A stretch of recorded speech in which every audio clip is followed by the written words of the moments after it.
At 10:52 p.m., I was still working the late shift at the freight dispatch office. 3 monitors glowed in front of me. My headset was on. Trucks were moving across half the Midwest. While most people were asleep, I was rerouting delayed trailers, fixing routes, and approving automatic payments on my phone. That's when my family group chat lit up. My father sent a message. Just one sentence. Don't contact us anymore. You're on your own. No warning, no phone call, no explanation, just a text. 3 seconds later, my mother reacted with a thumbs up emoji. My sister added a heart. I stared at the screen, confused. Then I looked down at the payment confirmations open on my phone. Electric bill, internet, Phone plan, truck insurance. even my mother's pharmacy refill. Every single one was connected to my bank account, the same account they had just kicked out of the family. So I typed one sentence back. Okay, cancel the payments tomorrow. My mother responded almost immediately. Be dramatic. Your father is upset. My sister followed with another message. Stop acting like a victim. Then my father replied with 2 words. Try it. And right then, something inside me went quiet. Not angry. Not emotional. Just finished. Because they thought I needed their approval more than they needed my money. They had confused my loyalty with obedience, and my help with something permanent. That night, everything changed. I got home after 3 in the morning. My apartment was small. 1 room, a tiny kitchen, and a window facing the train yard. I kicked off my boots, opened my laptop, and pulled up a spreadsheet I had avoided for years. One by one, I started listing the bills.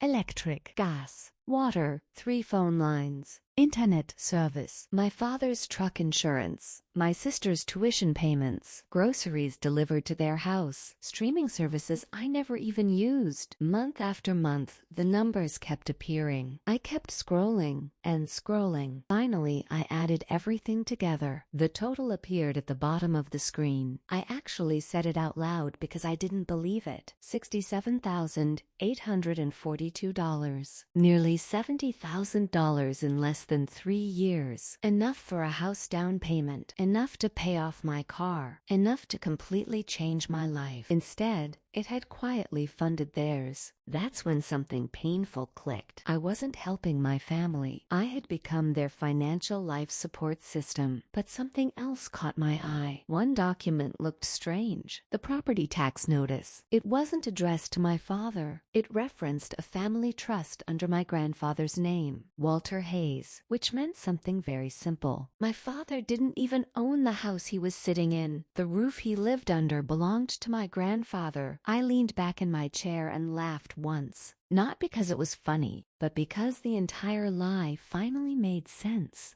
The next morning, I drove to see my grandfather. Walter Hayes lived outside the city in a small farmhouse, 74 years old. Sharp mind, sharp eyes. When I walked in, he took one look at my face and said, "Bring the papers." I placed the spreadsheet on the table. Every bill, every payment, Every transfer. he read through everything slowly. No interruptions. No questions. Then he opened a red file box. Inside were the official documents for the house. And the truth was simple. Years ago, my grandfather let my parents live there temporarily. They promised they would eventually buy the house, but they never did.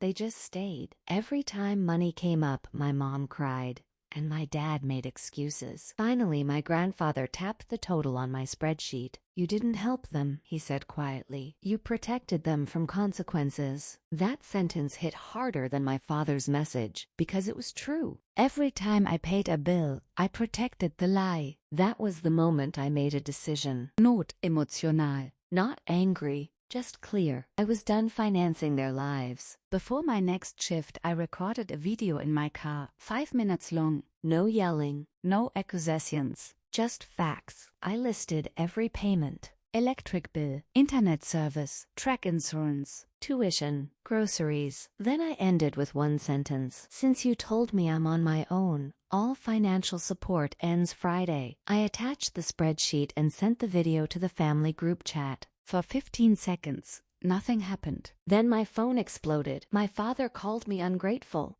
My sister said I was humiliating the family. My mother sent crying voice messages, but I didn't respond. Instead, I opened every account. Cancel autopay. Remove card. Transfer line. End subscription. Change password. One by one, the financial lifelines disappeared. The next morning the panic started. My dad texted first. His truck insurance had lapsed. My sister couldn't access her school portal. My mother couldn't refill her prescription. Suddenly, the same support they once called nothing had become everything. But for the first time in years, I didn't fix it.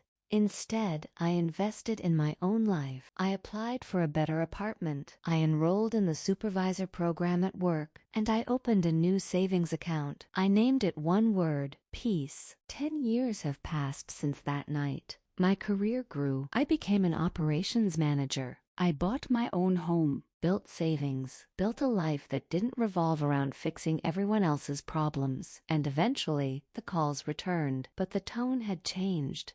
Less pride, more desperation, because life had finally forced them to face the same reality they once gave me. Being on your own is hard, but sometimes that's the only way people learn. Here's the truth I carry now. Not everyone who shares your blood deserves unlimited access to your sacrifice. Sometimes the most loving thing you can do is stop protecting people from the consequences of their choices.